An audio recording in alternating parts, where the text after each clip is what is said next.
மாம்பழம். மினி இந்த மாம்பழத்தை சாப்பிட்டு அதில் ஒரு நடுவில் விதை இருக்கும். அதை எடுத்து போய் அதை நம்ம நாளைக்கு மாம்பழத்துக்கான விதையை எடுத்து வைப்போம். அது எப்படிம்மா இதை வச்சுட்டு வந்துடுறாரு?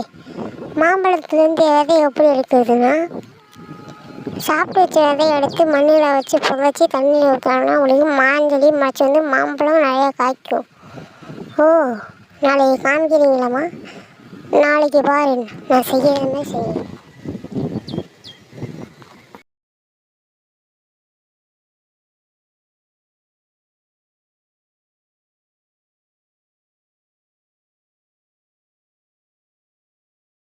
முதல்ல இந்த மாம்பழத்தை வச்சுட்டு அதுக்கப்புறம் கொஞ்சோண்டு தண்ணியை ஊற்றுனோம்னா அவ்வளோதான்.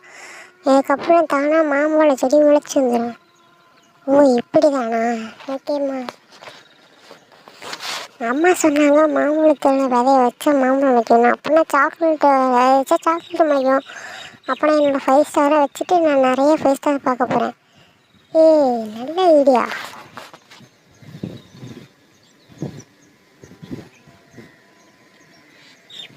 இனி நான் 5 ஸ்டாரை வச்சு 5 ஸ்டார் மரத்தை வளர்க்க போகிறேன். அதெல்லாம் அம்மா கேட்கல. அம்மாட்ட சர்ப்ரைஸ் காமிப்போம். எடுத்து ஃபஸ்ட்டு 5 ஸ்டார் வச்சுட்டு அதுக்கப்புறம் தண்ணி ஊற்ற போகிறேன்.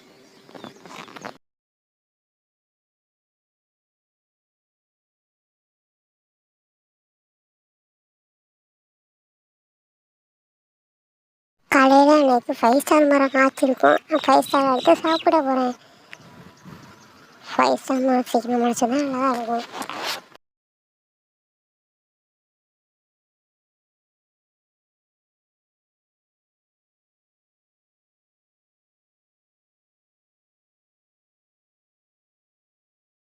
ஐ 5 ஸ்டார் மரம் முளைச்சி வந்துருச்சு.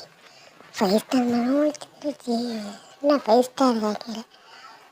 ஓ, 5 ஸ்டார் மரம் முளைச்சிருந்துச்சு. 5 ஸ்டார்னால் எனக்கு தான். 5 ஸ்டார்னால் சாப்பிட போகிறேன்.